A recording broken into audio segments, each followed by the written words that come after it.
All right, all right, all right.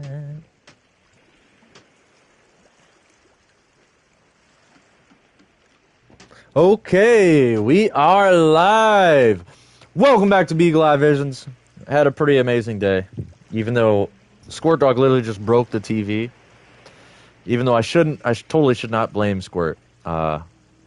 Just the angle of the TV. The TV fell forward, and I was facing the computer. And as I was facing the computer, I didn't have enough time to turn around as the TV was falling. So the TV fell. It just happened to fall in the corner of a filing cabinet, and so the whole TV shattered. So now I'm using my old TV that I used to have on Green Acres Campground here in Indiana. So I'm using this old TV, and it's a Vizio, but it looks good and it's bigger. By breaking the TV, I gained about 5 inches, it's kind of cool. It looks really Sea of Thieves looks really amazing right now. Like it makes me want to hook up the projector and actually have a really good session tonight. On a projector. I think that would be sick to play Sea of Thieves on a projector. But if it got hot, it would be kind of difficult. I could see how it would be difficult because projectors there's a delay for video games. But anyways, welcome back. This is Drifter Diaries Part 2 of Drifter Diaries. I'm kicking back, just got off work. I got a couple of grogs, and I got a dog. I'm petting Squirt Dog with the grog.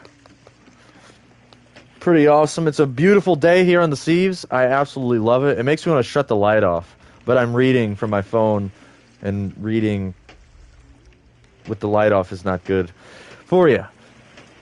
So, thanks for tuning in. We're going to continue on Drifter Diaries. This is part 2. So, I don't know how far we are into the book, but Kindle there's a way to look at it. I just forget how do I do it. Okay, this isn't accurate. There isn't 1,000 pages to this book. Let me see here. You can share your progress.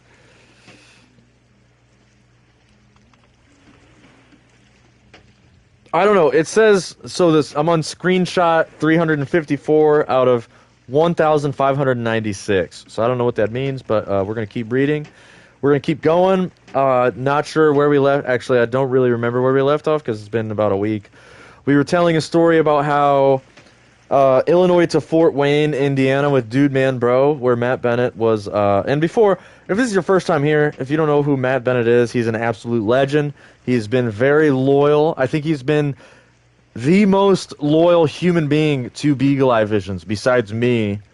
And I'm the CEO, Cash Money, president of Beagle Eye Vision. Where's a laugh track when you need one?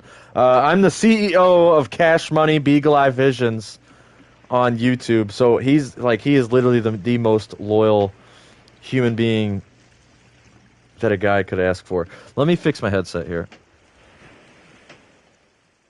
But yeah, Matt Bennett, absolute legend. Very loyal. He's been podcasting and telling crazy life stories. Matt Bennett has been podcasting and telling absolutely crazy life stories for years. And I met him one of the first. I'm not gonna say the first time. Like the fourth or fifth time I ever went to Skatopia, Matt Bennett was in the car, and Kevin Williams was driving. It was an amazing weekend, and that was the first time I met Matt Bennett. And me and him, he's a legend. I fell in love with him. We got along swimmingly, as they say. So I absolutely love Matt Bennett. He's a freaking legend. He's the best friend of Beagle Eye Visions besides Squirt Dog, which is I named Beagle Eye Visions after good old Squirt Dog, full blood beagle over here. But anyways, let me drink some grog and we'll get to reading here because we're gonna be getting some dubs on the finals later. So make sure you tune into Twitch.com or Twitch.tv. Either one works. / Beagle Eye Visions. Look up Beagle Eye Visions in Twitch and find us because we will be shredding, we will be ripping, and we will be tearing later tonight. I'm very excited. Looking forward to it, although I'm very tired. I just started working out again too. I did an abs workout.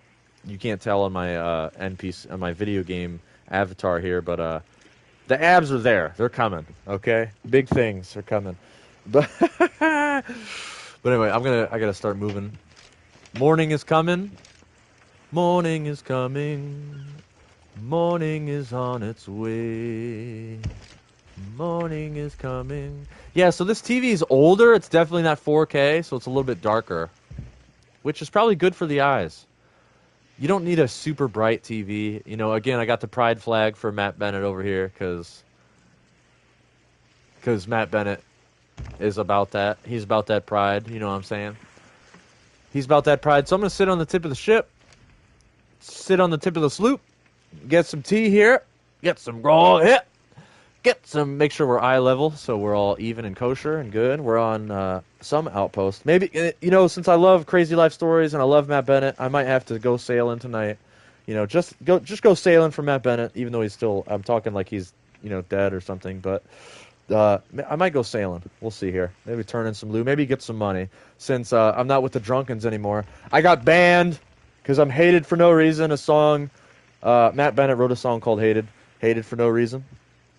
It's an amazing song. And, yeah, I got banned from the Drunkens here on the Sea of Thieves. I got banned from my guild. So either I will join another one of my friends' guild, or I'm just going to create a Beagle Eye Visions guild. And, you know, maybe, hopefully, people will join throughout the time that I spend on here on the Sea of Thieves. You know, maybe not. Either way.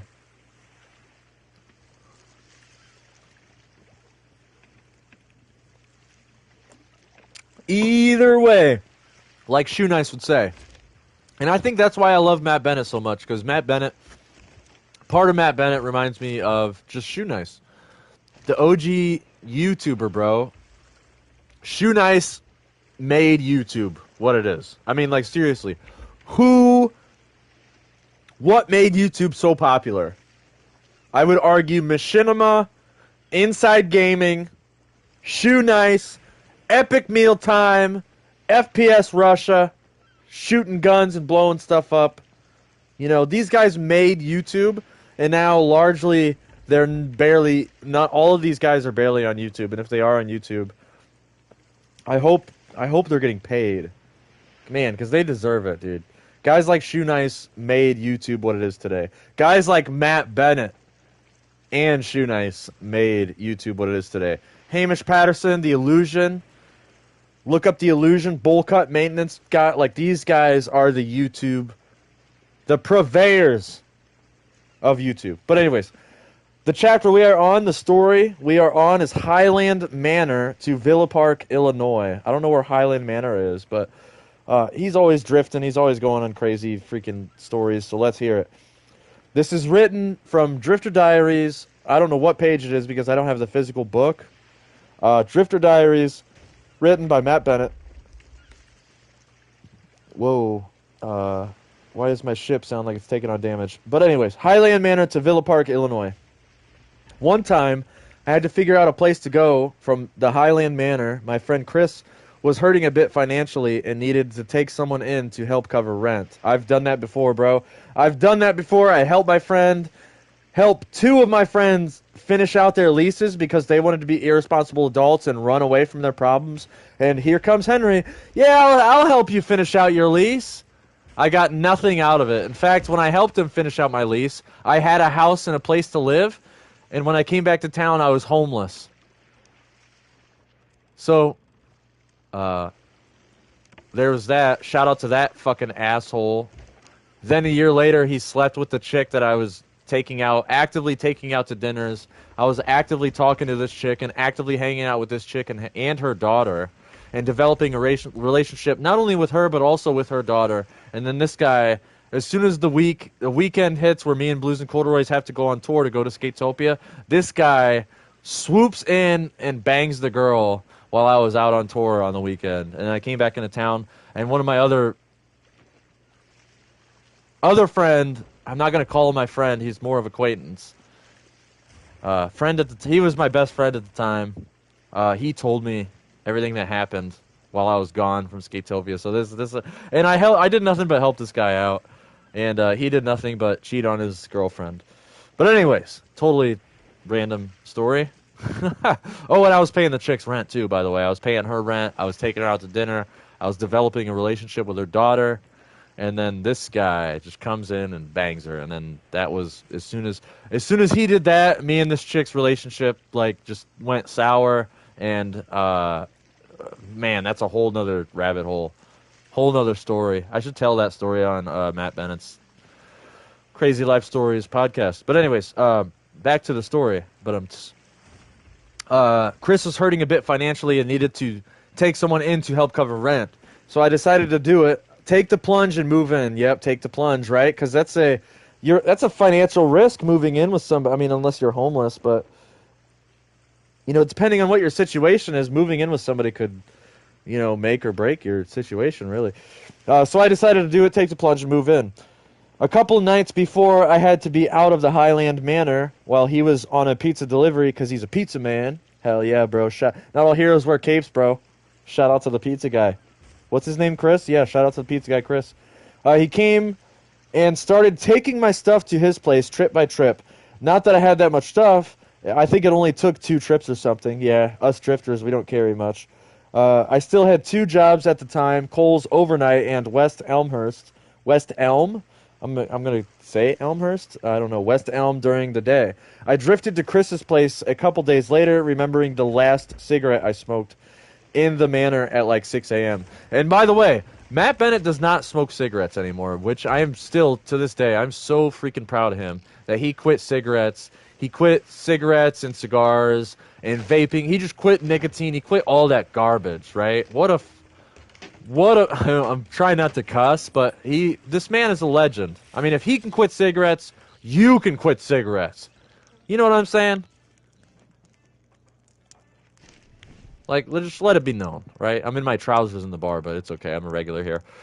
Yeah, like, and he quit drinking, which honestly, I really enjoy alcohol. I'm a pirate, so I don't have a reason to quit, especially since I don't have any kids. I only have a beagle, and what happens when that beagle dies? I don't know what the hell is going to happen when he dies, because holy shit. But yeah, what a legend! He quit drinking, quit smoking cigarettes. Dude, and I respect him so much for that. This man, he used to be an animal. He used to be a wild animal, Matt. He used to. Now he's still an animal, but he's more tame nowadays. I love you, Matt. So freaking Cash App text message while I'm trying to read. This is why I don't like reading books on a phone. Cause Cash App, your $10.75 payment was missed because your balance is too low. Yeah, I could have told you that, Sherlock. Like, I need to get a text message to be reminded that I'm poor. Thank you. Shout out to Cash App.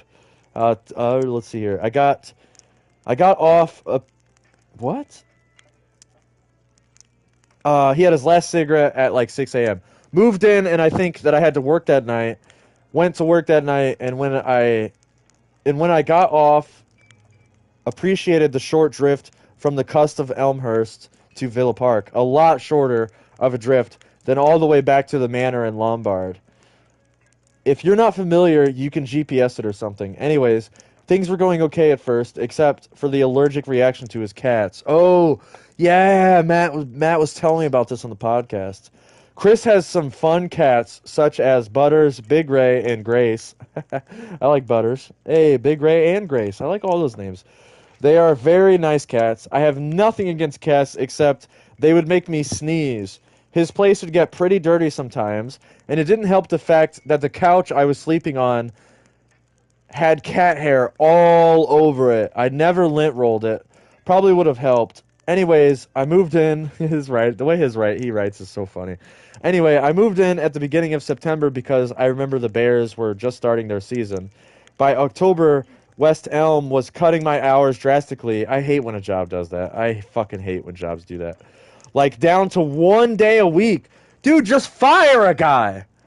You're going to cut a man's hours down to 1 day a week? Just fire him, dude. Like, give a guy a 1 day a week. You expect him to pay his rent on one? Like, come on. These jobs are... I hate jobs. So I started getting tired of dealing with that and abandoned that job and just kept Coles overnight.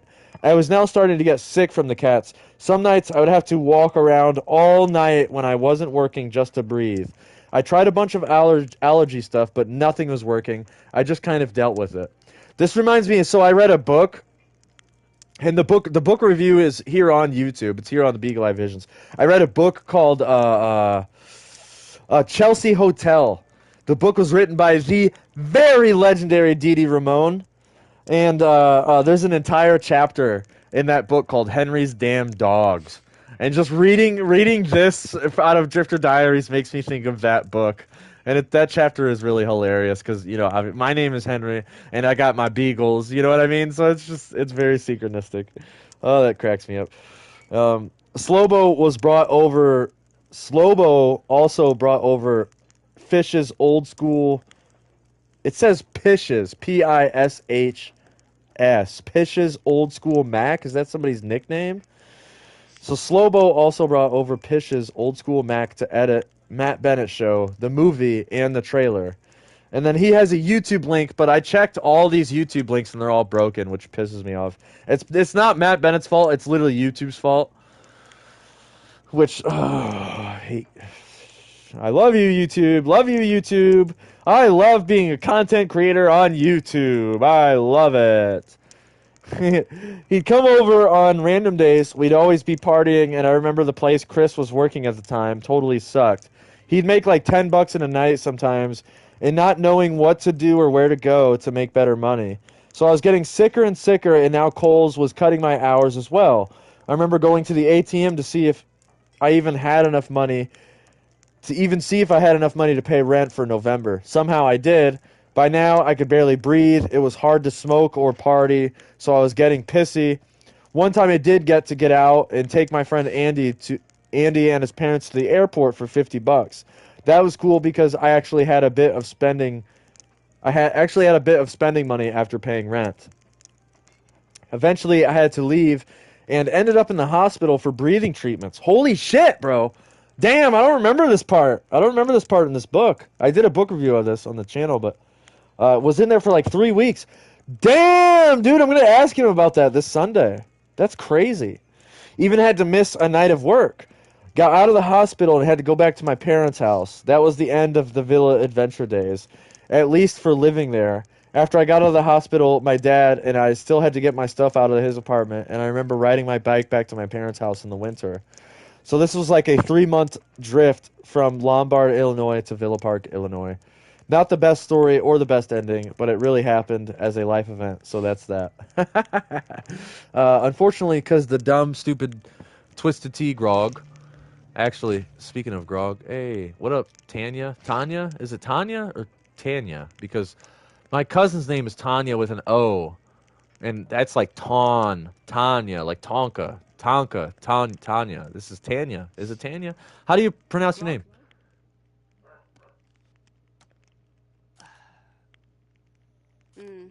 No, she doesn't talk. Some of them talk. See, some like. Who's next? I just want to know how to pronounce your name. But I'm gonna chug this grog and then use the restroom. I'll be right back. We'll keep going with Drifter. Not Drifter Diaries. Yeah, it is Drifter Diaries. Sorry. I confuse his active podcast, which is on Spotify, every new episode every Monday. Literally new episode, brand spanking new podcast episode every Monday. No commercials either. Not one commercial. And I love that. Just like Beagle Eye Visions. Not one commercial in Crazy Life Stories. But anyways, now that I've drunk the grog, let me go. I'll be right back.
All right, all right.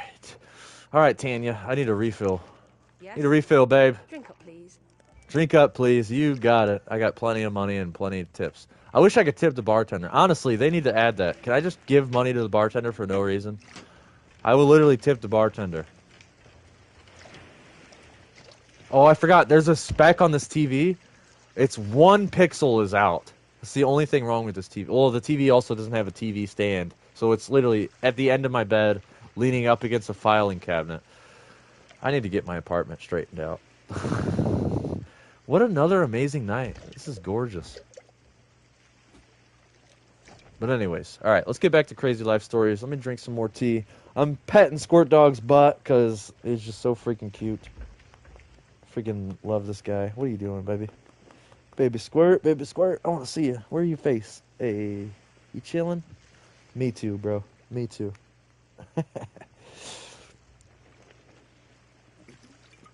Oh my, Squirt, brush your teeth. Jesus Christ. All right, let me make sure I'm eye level, make sure my mouth is moving.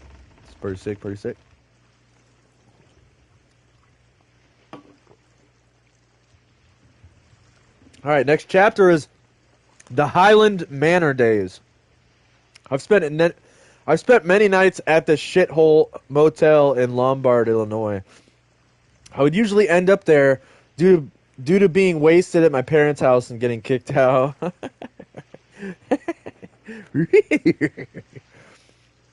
A lot of the times in the beginning it would be for a night or two, but I most definitely have had some month stints there. One of the most memorable times involved my buddy Vance and a crazy lady known as Chai Deb.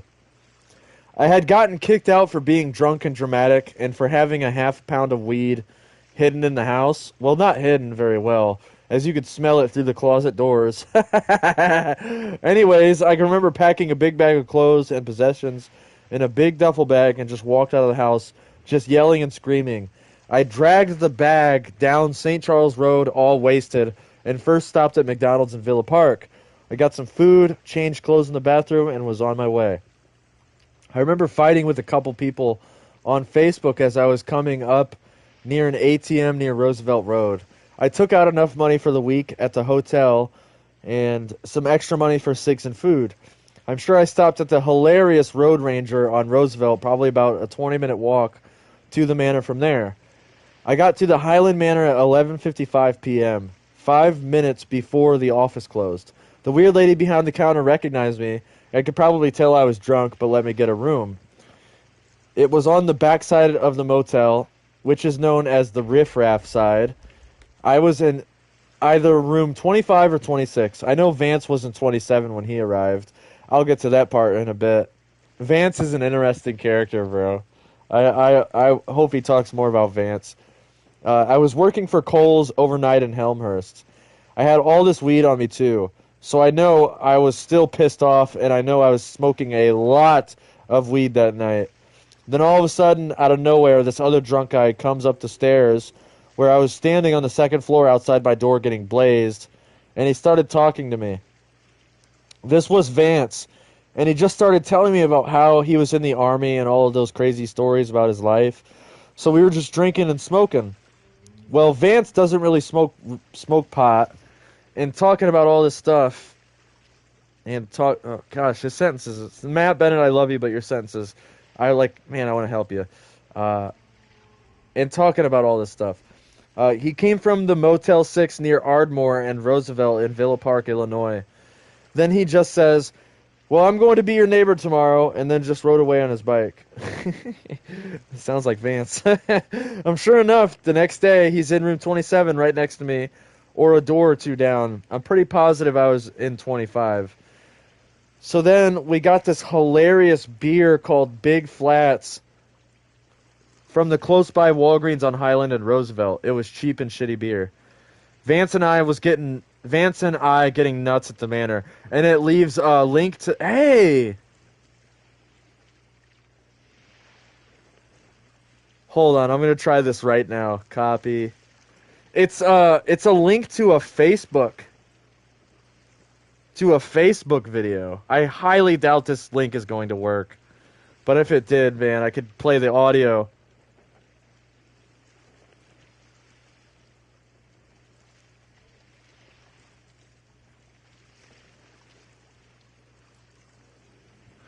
Nah, I don't think it's gonna freaking work, man. Let me try a Bing search and then slap it in there. Paste.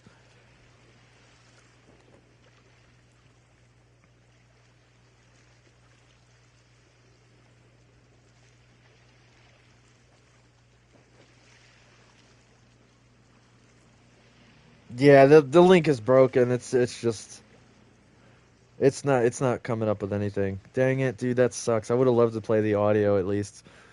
But anyway, so that night I believe I had to work, so it was a Tuesday before I worked at Kohl's Tuesday, Thursday, and Saturday. And the next day was Wednesday for sure.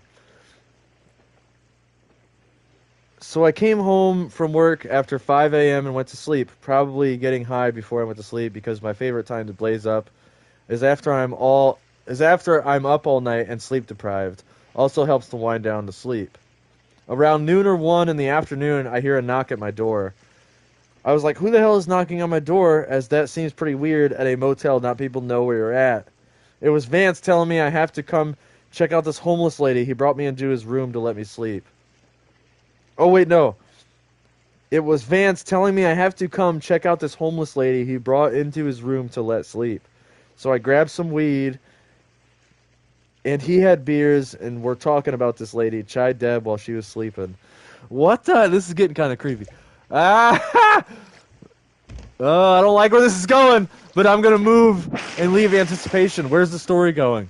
I'm sure it's totally innocent. I'm sure nothing happened, but Matt Bennett's not a freaking immoral creep weirdo. But, all right, let's see here. Move spot so I don't get kicked. I was asking Vance, like, where the hell did you find her? And he had no idea. He was pretty drunk when it all happened, so it was one of those situations. Ha! Matt Bennett, that's his, like, tagline. It was one of those situations. That's his. Sometimes he'll say that. He'll be like, so it was one of those situations. It's like, it's like one of his catchphrases. Matt Bennett is so quirky. He's so funny. I was asking Vance, like, he had no idea. He was pretty drunk when it all happened. Anyways, she wakes up and starts telling me I'm hot and really cool and all that jazz. Oh, my God. Matt Bennett, you dog. Then I get her stoned, and the next thing I know, we're back in my room doing, fun stuff. Ah! My man! Doing fun stuff. Oh, you guys ended up back in your room, back in Matt Bennett's room. Now I got her stoned, we were doing back, Oh, getting adult here. This is 18 and up live stream. Fun stuff. That's what it says. I know. Next thing I know, we're back in my... there's a typo. It says we're back in my doing, fun stuff. Comma, fun stuff. Hell yeah. My mans. Then I get stoned. Honestly, she scared the hell out of with a Skeletor from He-Man. Look-alike face, but drifters take what they can get. Oh my God. So I just went with it. She had her own room at the manor, but was broke and was not allowed back until she came up with the money.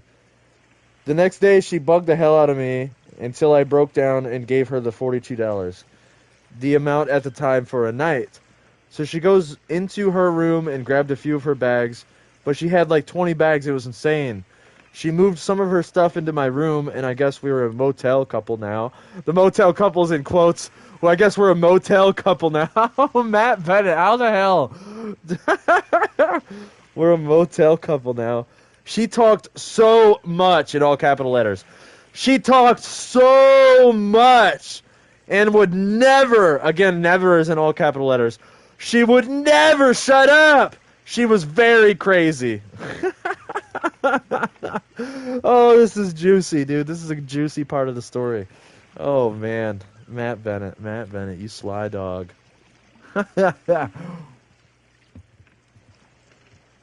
Mm. Mm-mm-mm. Damn it. I'm probably going to have to make some dinner later, and I'm not happy about it. Because the only dinner I have is a can of Hormel beef stew, which the carrots are really good. It tastes like they boil the carrots enough to where they're really soft, but the beef quality is just horrendous. Oh, just even making me think. Just thinking about it makes me want to upchuck. But anyways, I didn't like her anyway. She talked all night and talked all day. I didn't like her anyway. She talked the day away.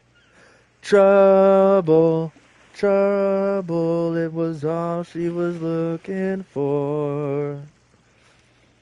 I better move off the dock. I should have been dancing while I was singing that the whole time. Let me head back to the grog. I mean, let me head back to the tavern.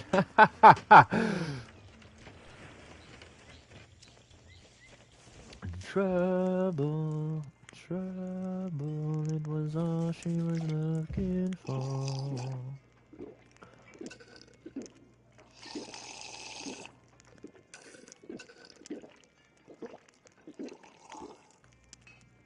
Yep.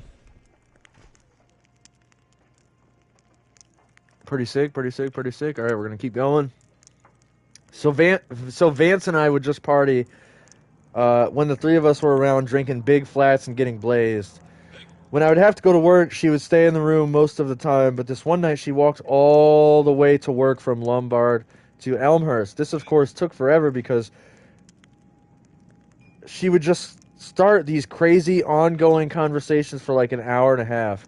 And then I would get all pissed off and say, I have to get to work. Somehow I made it to work on time despite her crazy bipolar rants. But because she came with me all the way to work, she slept in these bushes outside of Coles on Rocks. That was insane. What?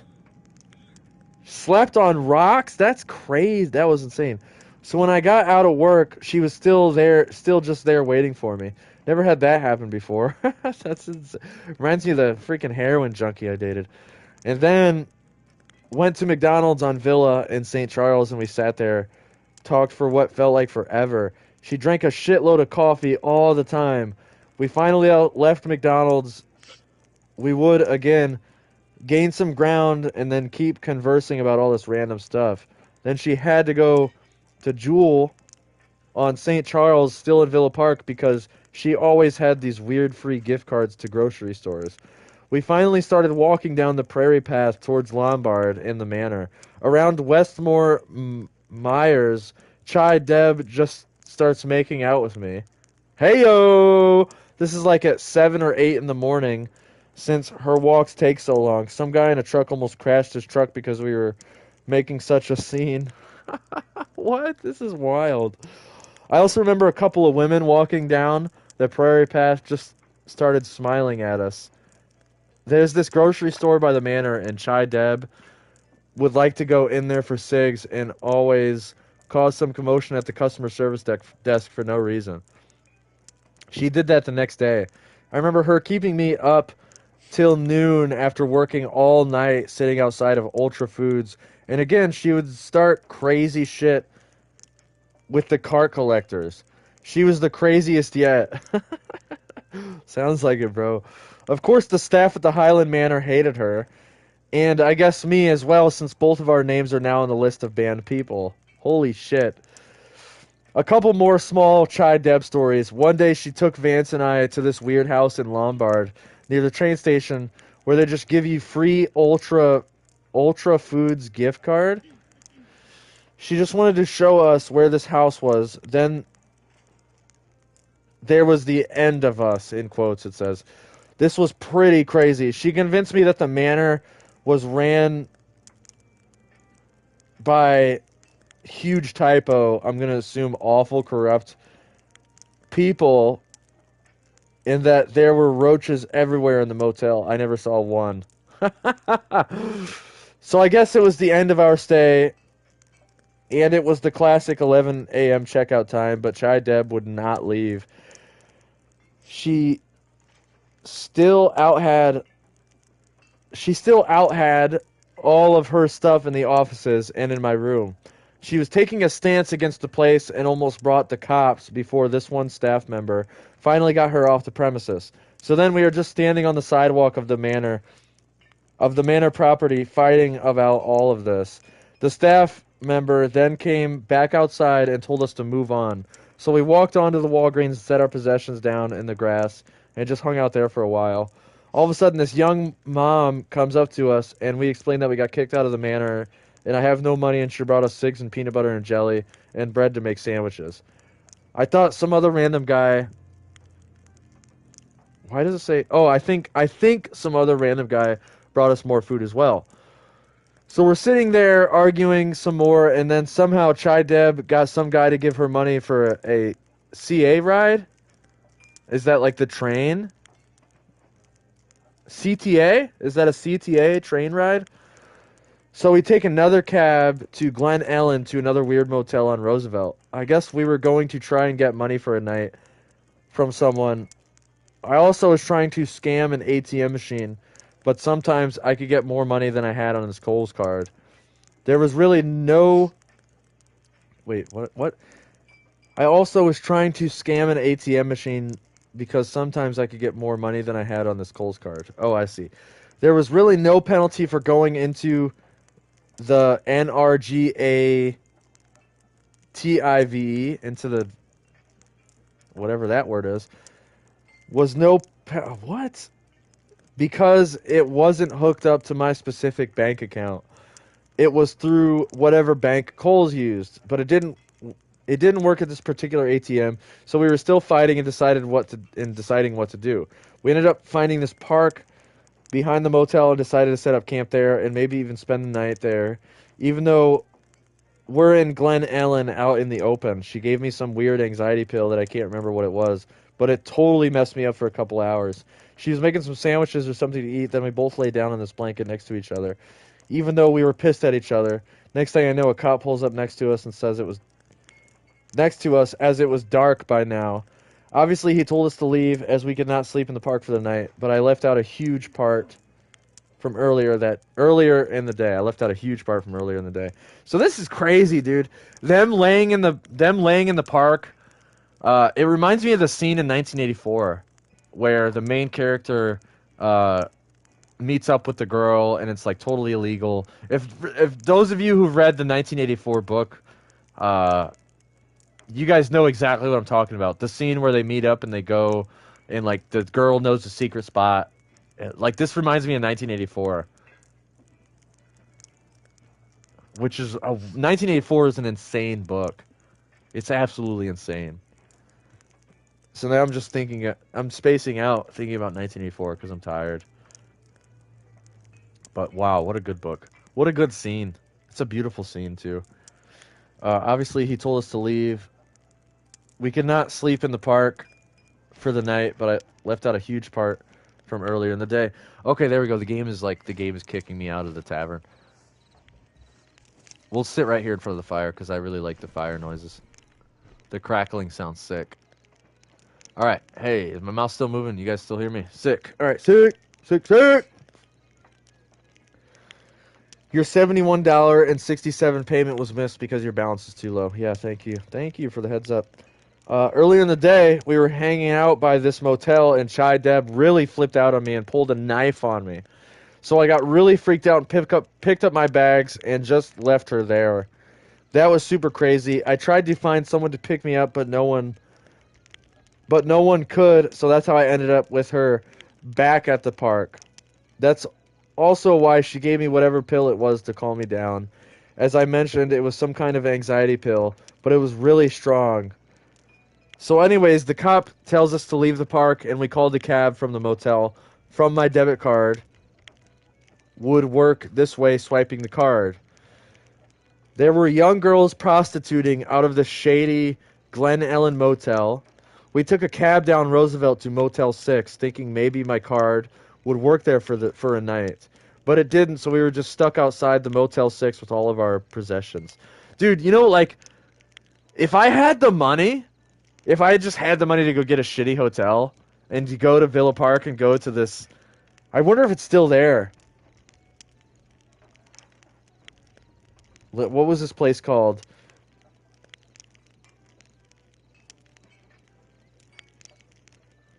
Oh, I'll have to find my spot. The Highland Manor. I wonder.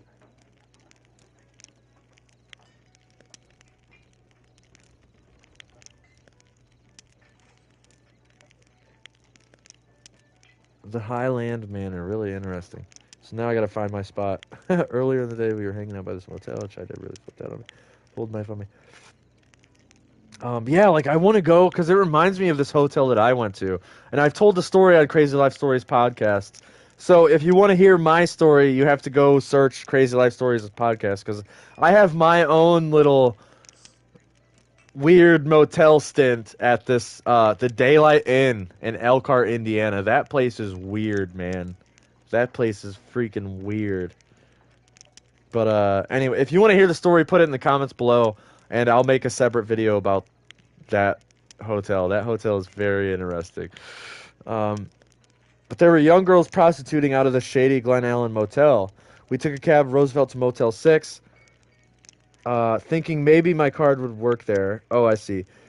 But the card didn't work, so we just stuck outside Motel 6 with all of our possessions. I didn't have much, like I mentioned before. She had a ton, like seriously 20 bags. Around 4 a.m., I flipped out and told her I could not handle any of this anymore. So I took my stuff and just left her there. I think I hung out on the prairie path for an hour, then went to my parents' house and snuck back in, but my mom heard me come in and kicked me back out. Dude, in this scene, my mom heard me come in and kicked me back out. This reminds me of I just watched it's one of my favorite movies, The Mod Squad, which is a movie based off of the original TV show in the 80s. It came out around the same time as the Starsky and Hutch TV show.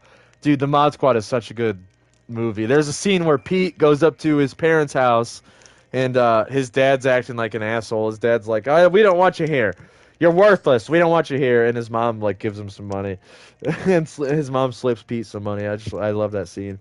I'm getting obviously distracted because of how tired I am. I'm getting easily distracted. But I think I hung out in the prairie path. Went back to my parents. My mom heard me come in, kicked me back out. So then I was walking down West Avenue in Elmhurst and was going to go across Route 83 to this hidden spot where I could sleep in the grass for a bit. But a cop saw me carrying a duffel bag and started questioning me. Elmhurst cops are really bad. For anyone that doesn't know, they found a way to search me and found a small bowl on me. They took me to the EPD, Elmhurst Police Department station. I told them I worked at Kohl's and got kicked out of my parents' house, just got off work and needed a place to sleep. Of course, not bringing up any of the Chai Deb incidents. After they took me to the station, they told me about this place in Wheaton called the People's Resource Center for Homeless People to Sleep. They gave me a train ticket out to Wheaton, but instead I got off in Villa Park and walked back to my parents' house and got back into sleep. This eventually led to my apartment at the Elmhurst Terrace Apartments. That story was actually really long. But since Chai Deb is someone I'll never ever forget, I have one last story. I was still at the manor. She kept calling me, and I told her I was sleeping. The next thing I know, she's at my door. She texted herself out of rehabilitation at Alexian Brothers Hospital and took a cab to meet me at the manor unexpectedly. She had no money for a cab, and I only had about $20 left, so I gave it to the cabbie even though it wasn't enough. So this was after I thought I got rid of her and she's back. So she takes a bath, keeping me up all night, and then I remember going across the street to McDonald's to get coffee at like 5 a.m. A couple nights later, she was trying to get me to go back to Cook County with her to some crazy friends of hers, but there was no bus at the time because it was a Saturday afternoon. We went to McDonald's again and we're fighting. I remember Vance coming over to me at McDonald's and getting involved, basically telling me to get the hell away from her. So finally, I did, and she said in her old raspy voice, "So you're not going to be my man anymore?" You're not going to be my man anymore? I said, "No, I'm done." She gave a bunch of random food, and that was the last of Chai Deb. Vance and I walked back to the manor, back to our rooms, and drank beer to celebrate breaking away from this crazy woman. Chai Deb was a 50-something-year-old homeless drifter who had lost her mind. She was from somewhere in Cook County, given the name Chai Deb. I remember her like I remember being in person with Matt Bennett and him telling stories. Actually, I was really inebriated. The last time me and Matt Bennett hung out, I think he was talking about her a little bit, if I remember correctly. And I think that's why that story rung a bell in my brain. I was like, Chai Deb, that sounds really familiar. But blah, blah, blah, blah. I'm gonna get out on the ship because maybe it's daytime now. No, it's still nighttime. Damn. No, morning is coming. I can tell. Morning will be here in a minute. I'm gonna use the restroom. I'm gonna grab my last grog. There's a skelly ship out there. Look at that mother sucker. He's just waiting and prowling, dude. They're begging to get sunk, bro. I love sinking me a skelly ship, brother. Love sinking me some skellies, boys. This man, just being in the game makes me want to play the game.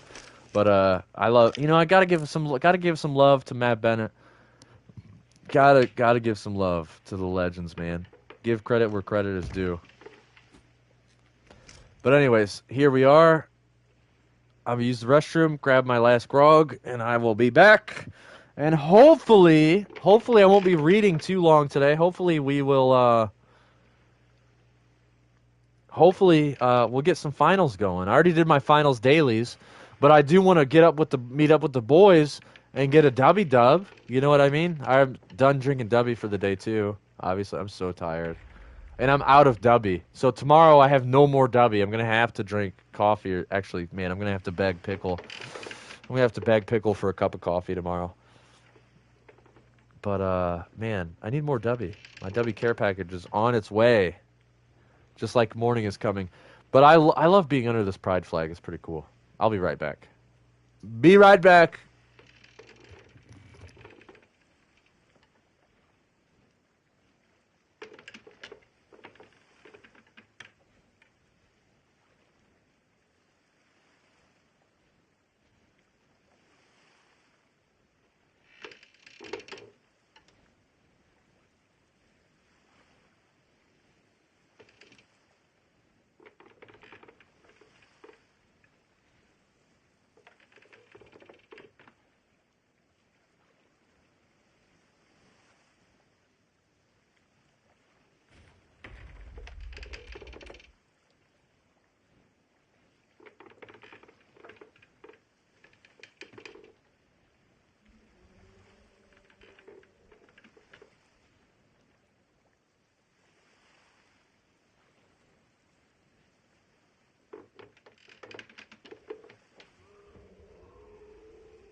Hello, chat.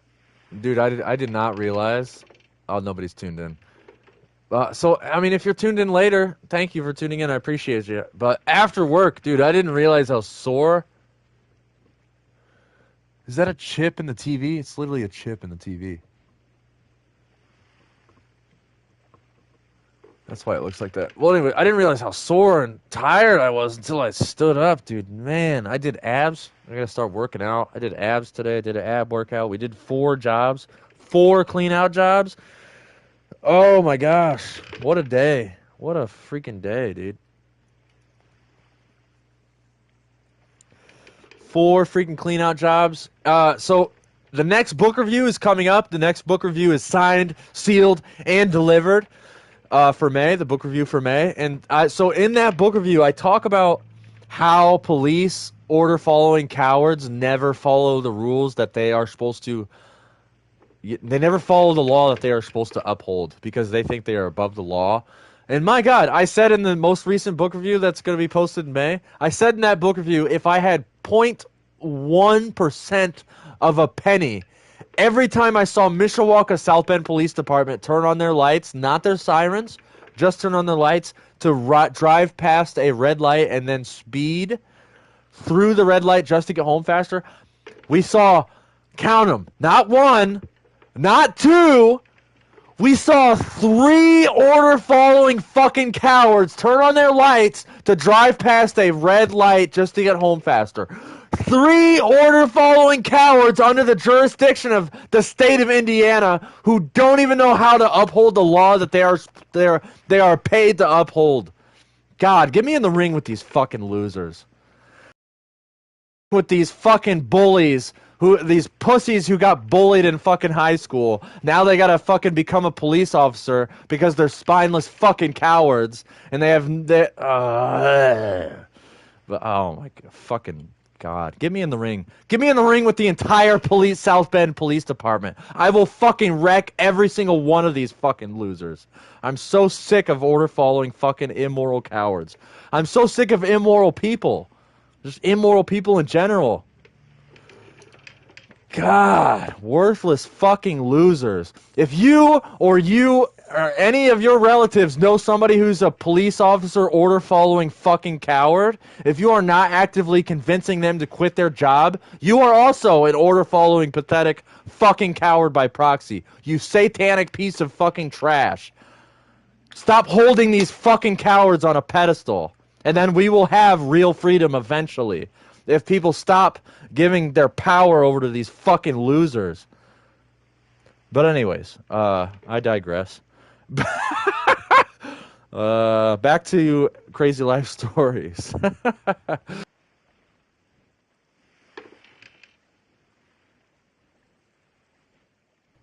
Fat grease balls, dude. Every single cop, every single ICE officer, they are all fat greaseball pieces of trash that eat way too many McDoubles. Bro, these guys are in there just full wrapper and all. Just full McDouble just down the gullet. While they're on the clock in their order following cherries and berries vehicle that they don't pay for. They don't pay for any of the gas. The state pays for it. Us fucking hard ass workers like Matt Bennett and myself, we have to pay for it, right? Us tax-paying citizens have to pay for these grease balls to fucking shove McChickens down their throat while I sit in a fucking vehicle staring at their laptop while they're in traffic and pulling us over because we can't look at our phones. Meanwhile, these guys are looking at entire fucking laptops, probably watching fucking child prawn. You know what I mean? Watching child prawn before they go home and beat their wife and kick their dog. Fucking losers. God, I hate cops. Ugh. Pathetic. Fucking pathetic cowards. Sorry excuses of men. But anyway, oh fuck, where was that? Not even to call a police officer a man is like encasing a fucking turd in 24 karat gold. But anyways, Drifter Diaries. Elmhurst Terrace Apartments, 2012 to 2013. Ooh, this is going to be interesting. After all the Chai Deb / Vance Highland Manor madness, it was back to my parents' house for the umpteenth time. Is that supposed to be an actual word there, Matt Bennett? For the umpteenth time for about 3 or 4 days. I was still working at Kohl's in Elmhurst and was collecting unemployment. My mom had a good idea of getting a studio apartment at Elmhurst Terrace Apartments, which is off of St. Charles Road on Fellows Court. Where is Fellows at? I think I live near Fellows. I think my childhood home is right by Fellows. I can't remember. Right on Fellows Court. It was it was early July when we got the place with my parents helping me with the lease because of course my credit is not the best, but more of the reason that I had not lived in an apartment since 2003, 2004.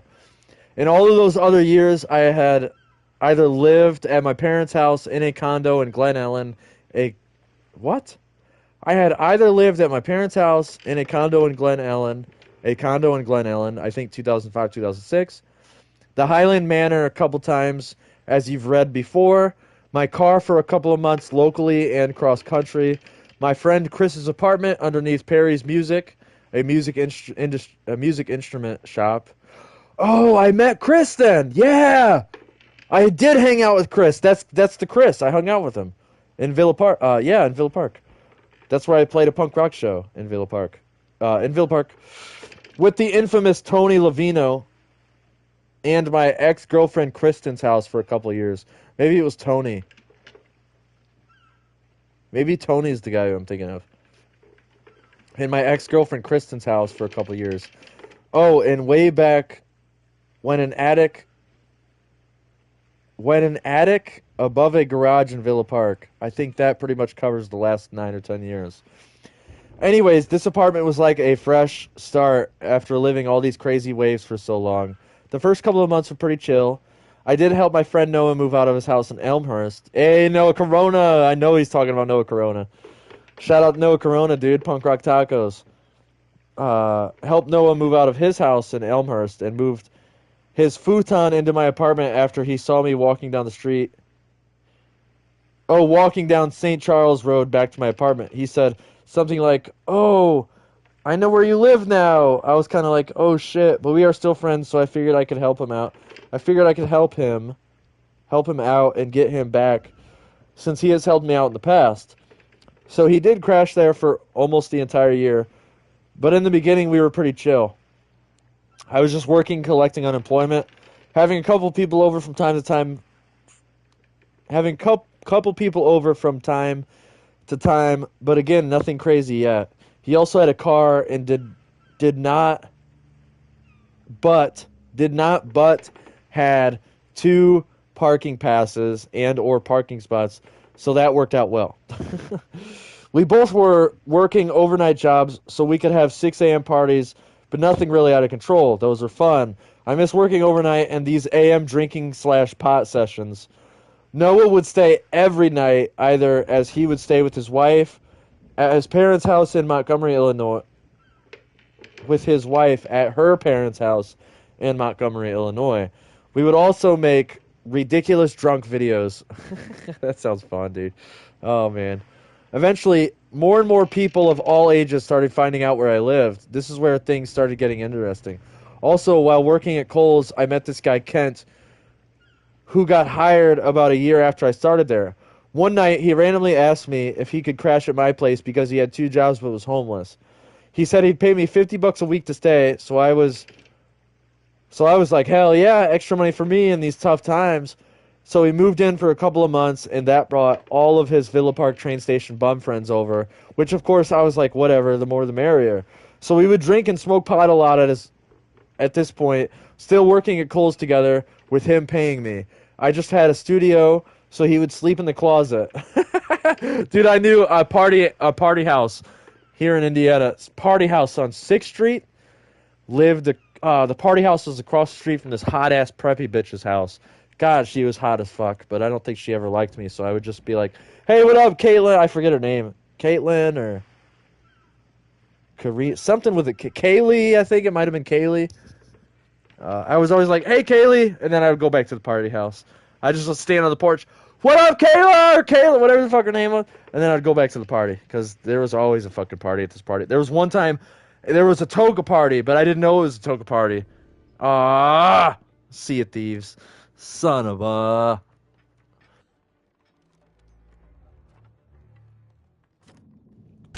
Yeah, I got kicked because Sea of Thieves hates me. But anyways, there's this toga party at 6th Street, and I didn't know it was a toga party. Which pissed me off because, you know, like a toga party, you're supposed to get naked and you're literally supposed to be wrapped around in a bedsheet. I wish I had... If somebody would have texted me and said, hey, we're having a toga party tonight... But I was just kind of a straggler. I knew the house owner, and I would just kind of randomly show up whenever friends my age were doing something fun that probably I couldn't afford, or like I didn't have a car, so I couldn't like go and meet them wherever all my preppy spoiled friends were meeting. So a lot of times I would just end up at this party house over on 6th Street. I would like babysit my little sister from 5 to like 9 p.m., 5 to 10 p.m. And then I would just be like, well, I have no money and nowhere else to go. I'm just going to go to this party house. I got done babysitting. I'm going to go to the party house. And, you know, sometimes, like, a lot of times they'd smoke me out. Like, I knew this guy, Brandon. This guy, Brandon, at the party house, he worked at Five Guys by the mall. And I was young. I was a youngster. This was like 7 years before I ever worked at Five Guys, because I worked at the same Five Guys that he ended up working at. And Brandon was super cool. He came from an Amish family. He was really down to earth, but he admitted that he was a Satanist, which at the time I was younger. I was like, "Oh, you're a Satanist? That's kind of cool."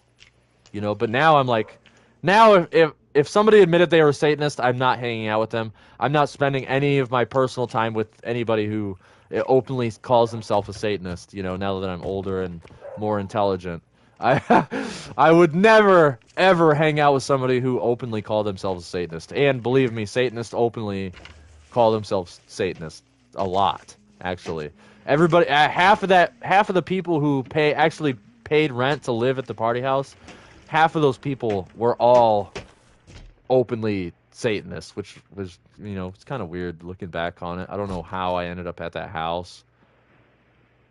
Which I know how I ended up at that house, which that's a whole nother fucking story. Whole nother rabbit hole. Let me customize the ship to Matt Bennett's tastings. Wild Rose, but yeah, really good times, man. I miss living in Mishawaka. That house that I used to babysit my little sister in, so it was me, my mom, all my brothers, and then my little sister was kind of born, and like my mom got out of the hospital and went to that house. So like right when my little sister was born, and now the house, unfortunately, I would love to own that house, but now it's totally boarded up, and they're probably just going to. I heard it sucks, man. I had so many good parties at that house, dude. So unfortunately now the entire house is foreclosed on, and they're probably going to tear it down and level it, so the house is no longer going to be there anymore, which really sucks. I hate getting old. I hate getting older. But anyways, I need to get back to the book. I'm starting to go on rants too much.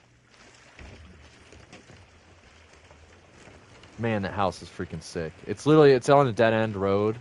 It's on a dead end in a dead end. So you go to the dead end road and then take a right. And then this house is just tucked away. Man. I freaking miss that place. Miss Vergowan. But unfortunately, people like bringing needles into people's homes.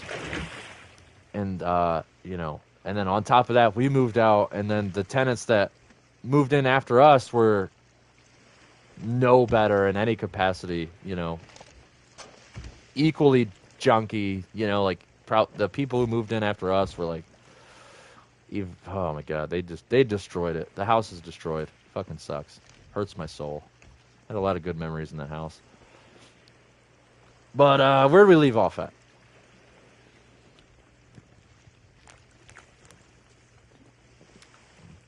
I beat this dude up. Oh, sorry, I'll get back to the book. I'll get back to Drifter Diaries, but this guy, my cousin, he's got a lot of meathead. My cousin is, more popular than I am. I'm like the punk rock skater, and my cousin's like, like the Outsiders. He's like a shosh. He's a soch. I was a greaser. My cousin was a soch. So my cousin had like beefed up, gym rat friends, and the gym rat friend kept fucking with the thermostat. I'm like, bro, it's already too hot in here. You touch that thermostat again one more time, we're fighting. And guess what? We're young kids. He touched the thermostat one more time, and we started fighting. I beat the fuck out of this guy. His fucking he had a huge black eye, huge shiner. And this guy his arms were literally 3-4 times the size as mine, and he pulled a knife out on me. And then that's when the fight broke up. That's when the fight split up. Everybody was like, "Whoa, whoa, no!" Like, no, why are you pulling knives out? Okay, it's just a fist fight, my guy. Like, Jesus, chill. But anyways, that was that was fun. That happened in the same house. That's probably gonna get torn down. That was we had a party, and the motherfucker touched the thermostat when I told him not to. Don't touch the thermostat, or we're gonna fight. All right. Well, anyways, also hilarious drunk videos with Noah.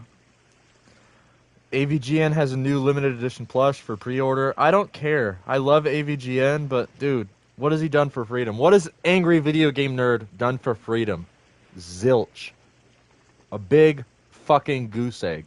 But anyways, let's get back to Drifter Diaries. Making drunk... let me move spots just because I don't want to get kicked again. Making drunk videos with Noah Corona. Noah Corona. I fucking love Noah.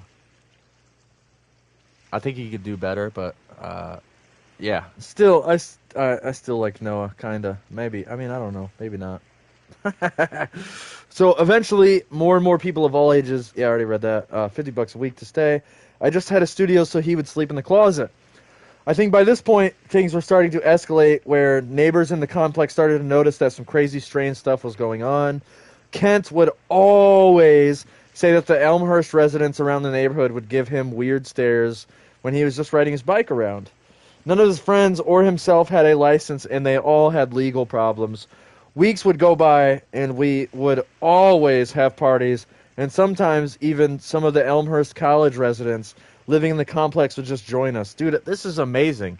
I wish I knew Matt. This is way before I knew Matt Bennett and Noah Corona, which sucks because I totally would have took the train and went to one of these hot parties. Hell yeah. I was also the hot commodity for driving people around because I was one of the few people who still had a license. That's hilarious. Yeah, at Skatopia, if you go to Skatopia and you have a car and a license and you have insurance and you're legal, you're a hot commodity at Skatopia because, unfortunately, Skatopia is filled with a bunch of fucking meth heads, and it pisses me off. But anyways, we would always have parties, hot commodity for driving people around because I was one of the few people who still had a license. So I would cart people around, usually drunk or high, so I'm lucky nothing really bad happened. I would even take Noah to the south side to cop... That's in the book, bro? I don't even want to say that. I would even take Noah to the south side to cop DOPE. Nuts!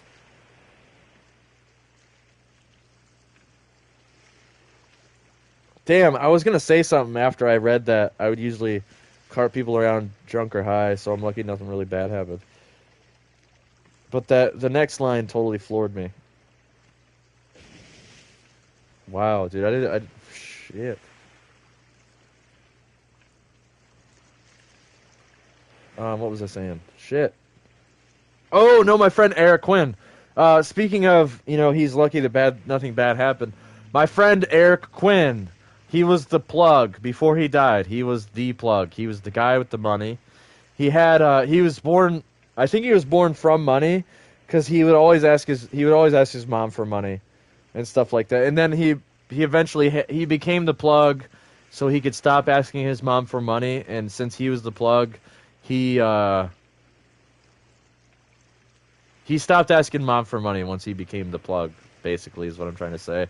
But long story short, Eric Quinn, I think he was the driver. I don't know if he was the driver. I think somebody else was the driver. No, I think this fucking piece of trash Joe Quinn was the driver. Anyways, they were all leaving a party, a car full of kids, car full of kids, 5 deep. Eric Quinn, my friend Eric Quinn was in the car, and he barely made it out alive. So that's what I was thinking of. Like, yeah, Matt Bennett, you are very fucking lucky that nothing bad happened to you, bro, because there was a drunk driver leaving the party. Everybody's leaving the party, to go to another party house, and these guys got T-boned. I think I talked about it in the last the last modern day Chautauqua for Drifter Diaries. I'm pretty sure I talked about it, but man, I loved Eric Quinn, bro. Rest in peace, man. So Eric Quinn survived the T-bone. He was like 3 people in the car died, I think, and Eric Quinn watched. He survived, and his friends in the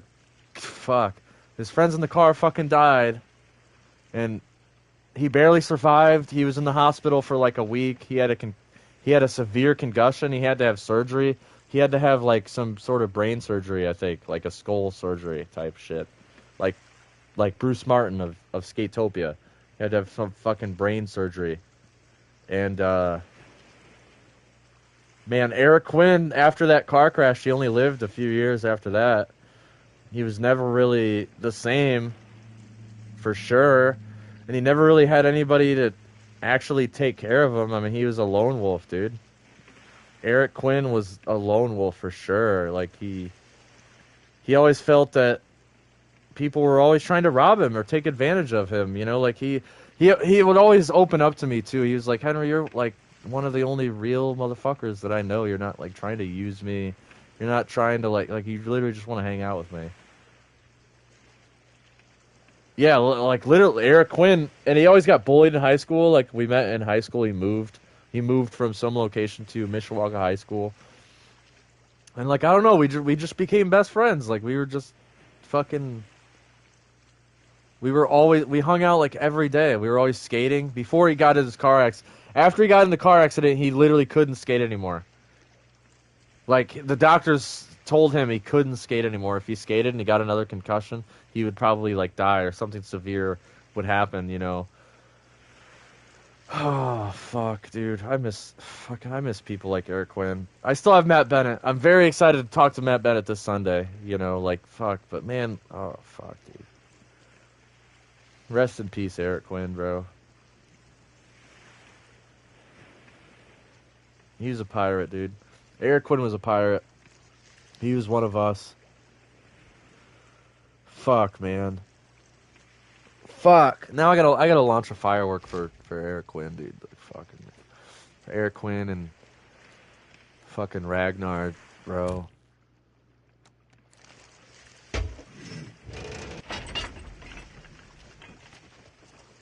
Fucking miss my homies, dude. Like I think I said on the last Treasure Diaries, like all the people I would take a bullet for are literally dead, and it hurts me so much.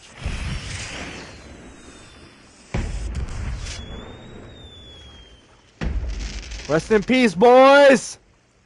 Shit. All right, let's get. I might have to use the restroom again because I have an empty stomach. All I had for after lunch, basically all I had was a day-old burrito from Taco Bell, but I warmed it up just enough. It was so good. It was actually busting. It was a day old, but it was, oh my god, the burrito was so good. But let's hang out with who's this? Horace the Hoarder. Dude, you're an old timer, bro. You got some experience, brother. Damn. But let me use the restroom. Oh, the sun's coming up. Perfect timing, dude. I'm gonna use the restroom, do a little dance, make a little love. I'll be right back. Rest in peace, Eric Quinn, Ragnar, Cody Taco Hauk. Fucking love you guys, man. Sean Bumbagger. Fuck. Shit sucks, dude. Life sucks. Life sucks and then you die. That's what Tim Tice would say. Shout out to Tim Tice. Tim Tice, hey, Tim Tice, if you happen to hear this, bro, I love you. Put it in a comment. Be like, hey, man, you're doing great work. I haven't heard from you, Tim. What you been up to? All right, I'll be right back.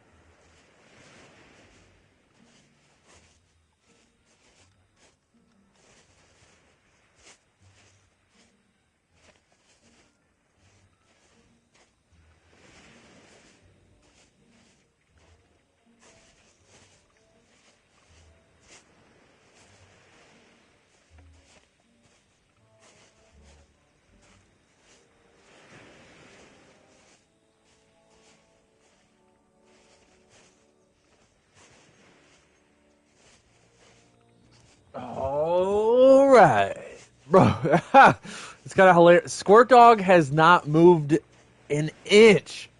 He hasn't moved an inch since we started the Chautauqua. He's still in the same spot. What are you doing, Bubby? You look so cute. Goodness gracious, you. How do you get so adorable, Squirt? Asking for a friend. I wish I could take him for a WALK, but he's literally too old.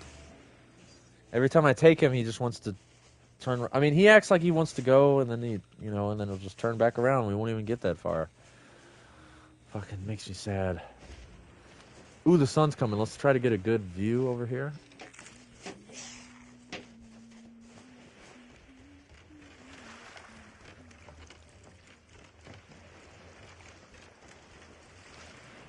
Is there a spot I can sit on the dock? Sitting on the dock of the bay.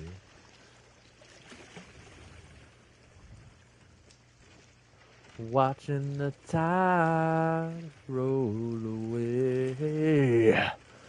Oh, I'm sitting on the dock of the bay, wasting time.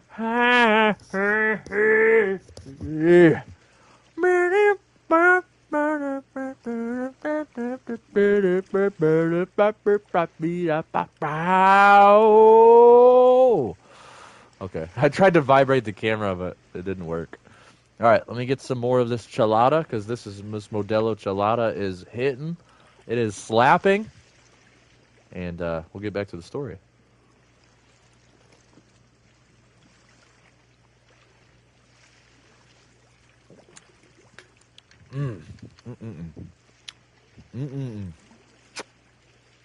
All right.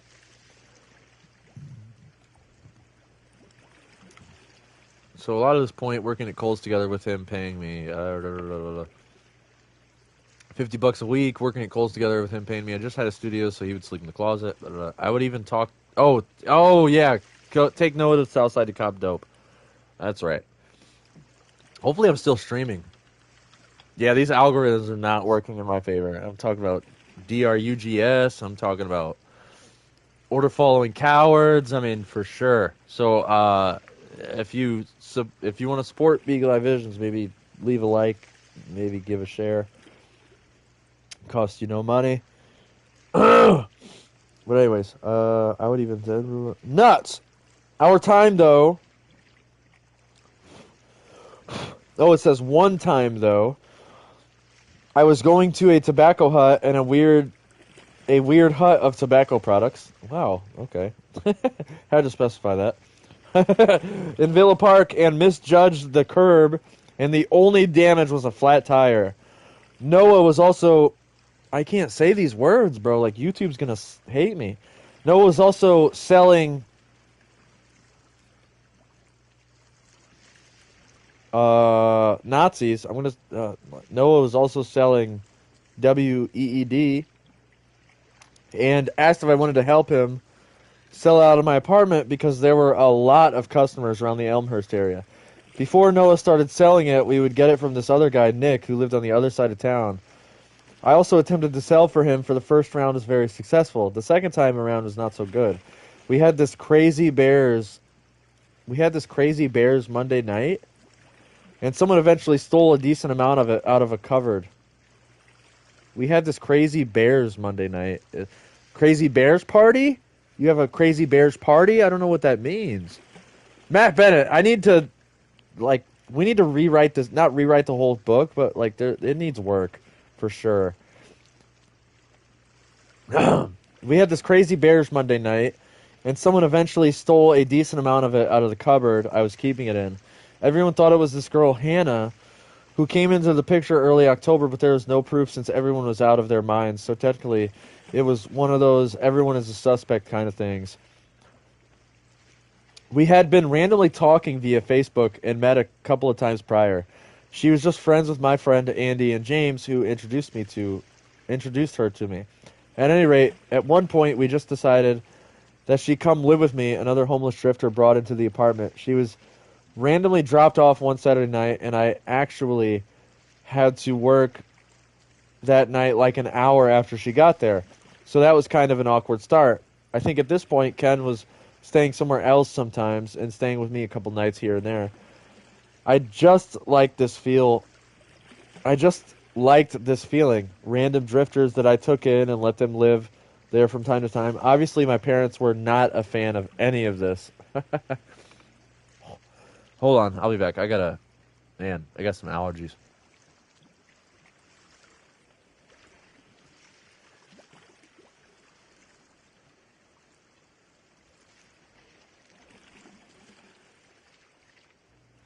All right, let me stand up here. Well, I'm gonna probably end it here soon. I'm so freaking tired. Whether they want to play the finals or not, I think I'm gonna call it a night here, man. I'm freaking sore. We had some decent jobs today, and we were busting. We busted them out. So everyone was a suspect, kind of thing. I just like this feeling. Obviously, my parents were not a fan of any of this. So Hannah was living with me. People were coming in and out for weed. Other random bums and drifters were living there off and on. I was still working and collecting unemployment, and like I said, I enjoyed everything that was going on. Yes, dude, this I just know, like, I can envision Matt just being at this apartment and just being so happy. Like, he's seeing all these interesting people come in and out of his apartment. Like, this is literally Matt Bennett's dream. I bet Matt Bennett wants to get back to this level, but maybe with like less amount of chaos, right? Make it more controlled. Like everything that's going on in this apartment right now reminds me of the Crass documentary, and I'm pretty sure, pretty positive, I mentioned this on the last Drifter Diaries Chautauqua, where the band Crass has a documentary called "There Is No Authority But Yourself." And the drummer of the band, Crass, Penny Rombod, owned this house in England. It was, I always call it the Skatopia of England, because he owned this property where it was, artists were encouraged. And even if you weren't an artist, you were encouraged to come and live there.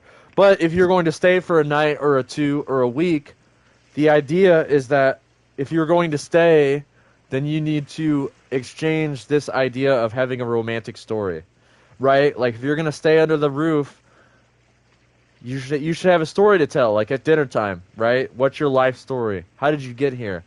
What got you to this point? And I just love that about Penny Rombod and that property that he had. Yeah, like, that's amazing. Like, we'll cook you dinner. This is our property, right? We have a garden.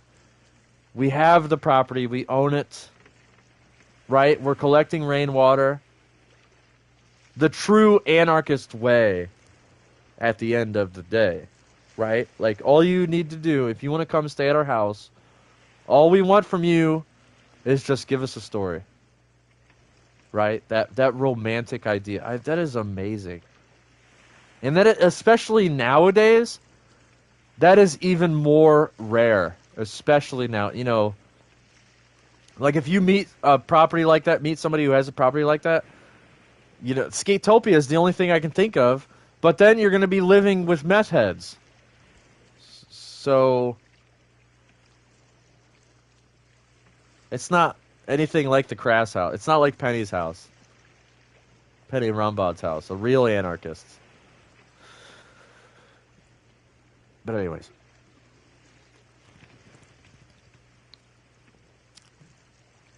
These cheladas are made with, like, tomato juice. And I said, oh, I think, like, the tomato juice is like, oh.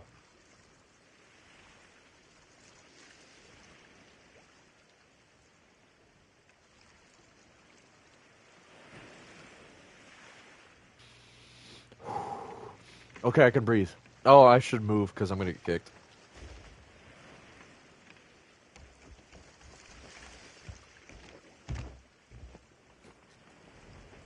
All right, but anyways. Hannah was living with me, and people were coming in and out, drifting for weed. I enjoyed everything that was going on, even if the neighbors did not. Plus, my parents had no clue at the time that anyone was there. Until one night, my mom was dropping me off and saw Noah in the window because he forgot to close the blinds. So that was the first confrontation. My parents came over and said Noah has to go, and he said something like, "Pray for me." That sounds like Noah. That's definitely Noah. He said something like, "Pray for me." He ended up staying a bit longer, which was fine by me. Kent and Hannah were the next to go. The morning Kent got kicked out, my mother barged in and woke up Kent and told him to get the hell out, yelling at me, saying something like, "You want to lose your place over all these bums?" It's okay, Squirt. Where the hell are you going, Squirt? Come on. Lay down.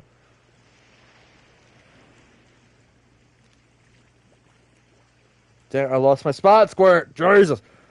You want to lose your place over all these bums? Kent got right up and left, but would still come over from time to time. Hannah was also thrown out one weekend. One weekend when my dad came over, telling her she had to go. So I was letting them in. I was letting them in to stay, and my parents were getting rid of them one by one. After all this happened, it was into November. So then it was back to just me living there until I started talking to Tony Lavino again, who was out in California at the time. He had been out there for like a year and a half playing guitar out on Venice Beach and other places. I met Tony while I was working at Borders. He was really the first real bum that I became good friends with for years. He was also the most talented person I've ever met. His guitar playing was so good. He was one of those who had started at a real young age and played ever since he is. What a weird, oh my gosh. It literally says Sinceas, but I'm moving on. Anyways, he was getting to get into a rough bind in Cali, and I told him that he could come live with me. So he ended up coming into town on Christmas Eve. Cali has this Greyhound program where they will send you anywhere in the U.S. as long as it was a suffice address. SUFICE, that's literally what it says. As long as it was a suffice address, and the people at the DHS office in Cali talked to the resident that the person was going to.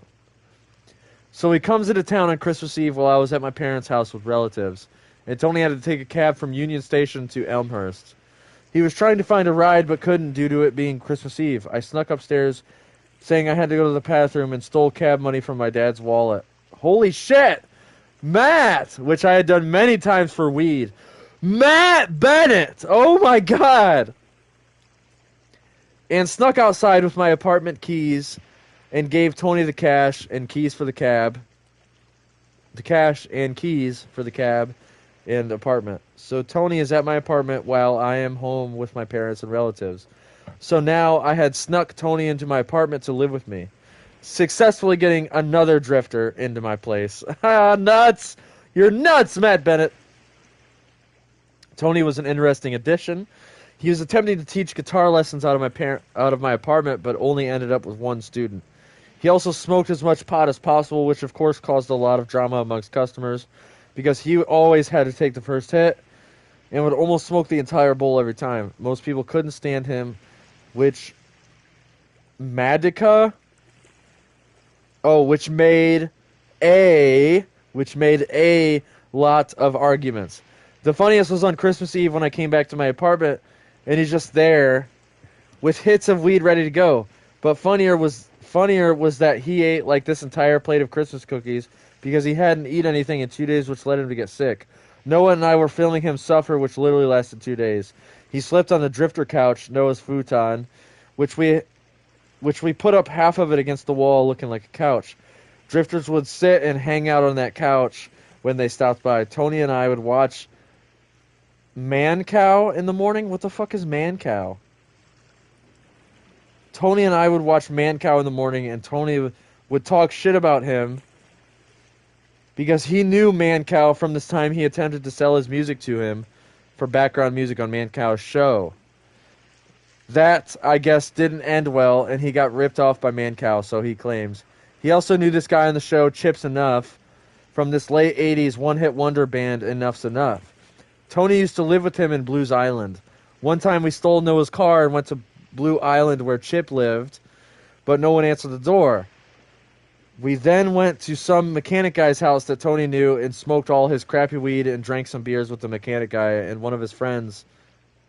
Tony hated alcohol. We eventually just went back home. I remembered it being a really cold day. Anyways, back to the apartment scene. So still, people would be coming over to buy weed, and Tony would try and smoke anyone's green. We called it the Tony tax. The Tony tax. One thing Tony was really good at was hiding when my mother came over. One time she stopped by, and he was hiding in the closet by the door for like 45 minutes to an hour. Noah called him, and his phone was turned down, and Tony was telling to shut up, and still my mom didn't hear anything. Another random note, One time, he just took a step outside and found a 20 on the ground, so we grabbed a G and rolled a J right away. We grabbed a G and rolled a J. Hell yeah. Man, reading this is just, it's literally just making me want to fall asleep.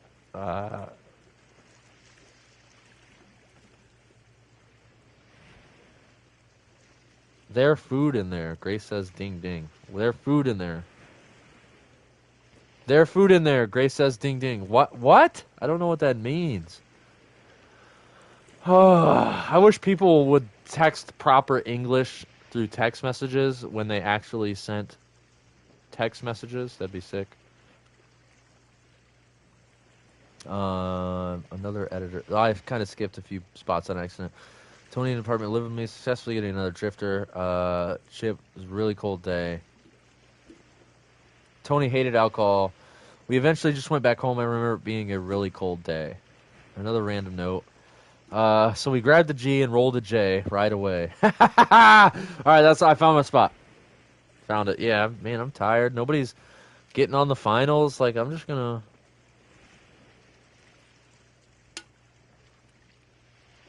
fall asleep, I guess. Shoot. Man, I don't know.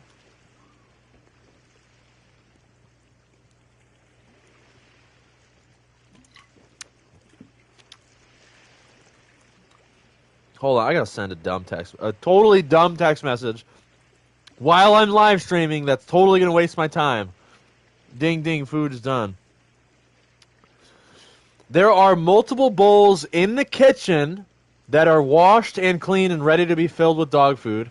There is an entire container of dog food in the laundry room that is over halfway filled. Okay. What a fucking waste of time. Now back to fucking Drifter Diaries. Jesus Christ. I didn't, instead of typing it out, I just said it out loud, by the way.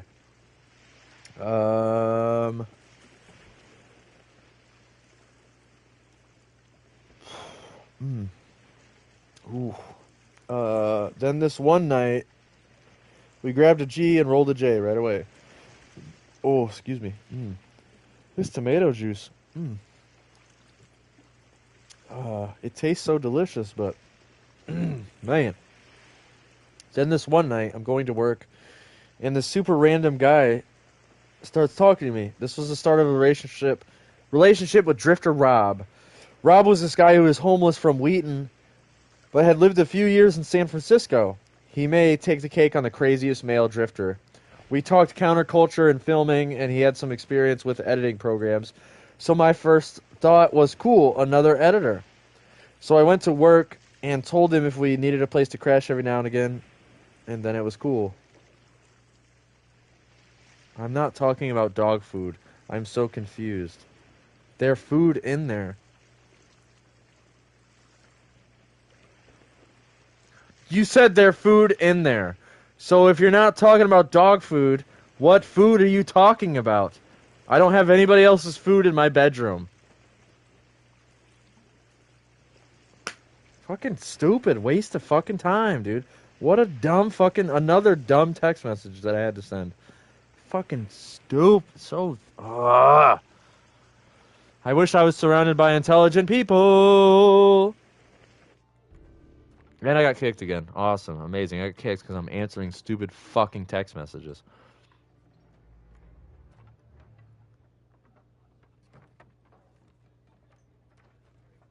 Okay, let's get back in here. It says we're 36% done with the book.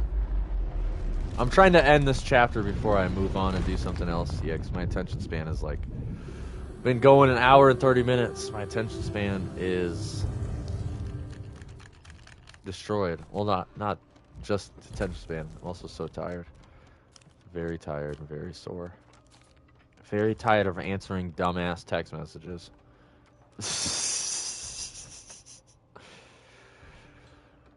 Oh my god. Alright. Let's get back to it. We hung out for a while. I had to go to work, but we first drank for a while. Rob loved to drink, so that night he crashed with Tony while I was at work. Of course, Rob drove him nuts. And when I came home in the morning, Tony turned to me and just gave the crazy finger symbol, with his hand pointing at Rob. I could tell it had to be a rough night. Rob would come around now and then, and was pretty good at not abusing his crashing privileges. Well, that's what's up. Shout out to Rob. But then all the shit hit the fan with Rob. I had to work and was going to Subway near my apartment, and Rob is just wasted. He tells me he's going to Dominic's to get a bottle and decides to steal it instead. The second he comes out of Dominic's, an undercover cop is right there next to him. He took him into the office inside Dominic's and was getting questioned and prosecuted. I just kept going to Subway because I had to go to work in like an hour and needed to eat food. Yeah, you gotta eat food before you go to work. When I come back towards my apartment, I see Elmhurst police everywhere. On my apartment street, all over St. Charles Road, blocking it off, and I'm thinking, what the hell is going on? A cop asked me if I've seen a guy in handcuffs on the loose. I'm like, no, I was at Subway, and had the bag in my hand. I come back towards my apartment, I see Elmhurst police everywhere. On my apartment street, all over St. Charles, blocking it off, and I'm thinking, what the hell is going on? He literally types it twice. I read the same thing twice, but it's because he typed it twice. I get back to my apartment, see Rob chilling on the drifter couch in handcuffs. What? And Tony looking at each other like, holy shit, now we're harboring a criminal. So I eat half my sandwich and it's time to go to work. So I'm just like, whatever. I have to go, telling Rob he better get the fuck out of my apartment because there are cops everywhere. On the way to work, cops recognized me coming out of the apartment, and I'm like 10 feet from the Kohl's door and 2 Elmhurst police cars. One was an SUV. In a Villa Park cop starts questioning me about the whereabouts of their suspect, aka Rob. They knew... Oh, shoot, we're not even in the C's. Sorry, guys. They knew I knew where he was, even though I kept denying it and saying I have no idea what you're talking about. Next thing I know, they are forcing me into the SUV to go back to my apartment, and I was kind of getting irate because I needed to go to work. So back in my apartment, and I kid you not, almost the entire Elmhurst apartment is in my apartment. And out in the hallway with Rob up against the wall, getting searched and about to be hauled off away to jail. The cops were questioning Tony and I about all of this, and we assured them that we had nothing to do with any of this. They did believe us, but gave Tony a hard time because he had a Cali license and kept asking what he was doing at my place. Of course! So it's like some homeless guy steals a bottle of alcohol, and all of these stupid, idiotic, dumbass, fucking moronic, order-following cowards are trying to get more money. And I don't know how accurate this is. I don't know. I wasn't there. Right? Obviously, I wasn't there. He said the entire Elmhurst Police Department was in his apartment. I believe him. I kind of believe him, because when there's nothing else going on, and Elmhurst, Illinois is the type of town where shit ain't going on. Like, I've been to Elmhurst, okay? Elmhurst is clean. Ain't shit going on over at Elmhurst, I promise you. And so they were literally fishing and harassing, and they were all getting paid to be on the clock to be at this guy's apartment to harass this one guy, right? To harass this one guy for this one guy who was stealing alcohol. This one guy who was trying to steal alcohol. He's not a pedophile. He didn't have a gun. He was literally just trying to steal one bottle of alcohol out of a store. So you got to get the police SUV. Get 10 squad cars out to Elmhurst because this one guy is trying to steal alcohol. Fucking these guys are worthless, dude. They did believe us, blah, blah, blah, blah, blah, blah, blah, blah, blah, blah, blah, blah, blah. He was doing it at my place. So Rob was taken away, and Tony and I again looked at each other like, what the fuck was that all about? So I go to work a little late, and that was the crazy night. In the morning after work, Tony and I were kind of happy that this all happened because now Rob was gone. Then there was Ben and Richie, two almost 20-something metalheads that would come hang out by Green. I'd say they were pretty darn cool for that age. Anyway, this one night, everybody was wasted and Ben was missing outside. Richie was dating this 15-year-old. Wait, what the fuck? So he said Ben and Richie were two almost 20-something metalheads. Almost 20 years old, and Richie is dating a 15-year-old? Like, no offense to Matt, but these guys sound like fucking losers, bro. You're dating a 15-year-old named Kiki. Richie was dating this 15-year-old Kiki, and Ben was outside in Richie's old school black Cadillac. Black Cadillac? Black Cadillac. It's spelled Blaccadallic. Very interesting. This led to Richie beating the shit out of Ben right outside of my apartment. Oh, okay. So, why did he beat the shit out of him? Was it because he was dating a 15-year-old, so he just beat the shit out of him? My friend John tried to stop them. Well, he kind of did, attempting to pull Richie off, but Ben was bleeding from the mouth, and somehow no one around the entire apartment complex or the townhouses across the street. That's all it says. Somehow no one around the entire apartment complex or the townhouses across the street, period. That's all the sentence says. That was pretty nuts. What a weird sentence. Matt Ben. Richie later said Ben deserved it. Most people agreed. Yeah, if he's fucking almost 20 dating a 15-year-old, you fucking weirdo. What the fuck? Most people agreed. Last there was John. He was an interesting guy originally from Alaska. I've been friends with him for a long time as we live on the same block of Elmhurst growing up. He has some interesting things going on in his head and has always introduced me to different underground scenes around the Chicagoland area.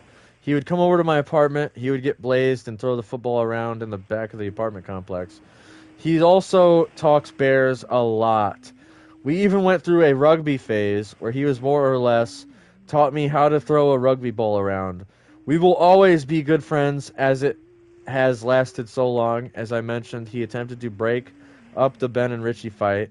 And one other time, he started a fight with Drifter Rob because he was sick of how he was acting in my place. John can take anyone down. He's a great tackler.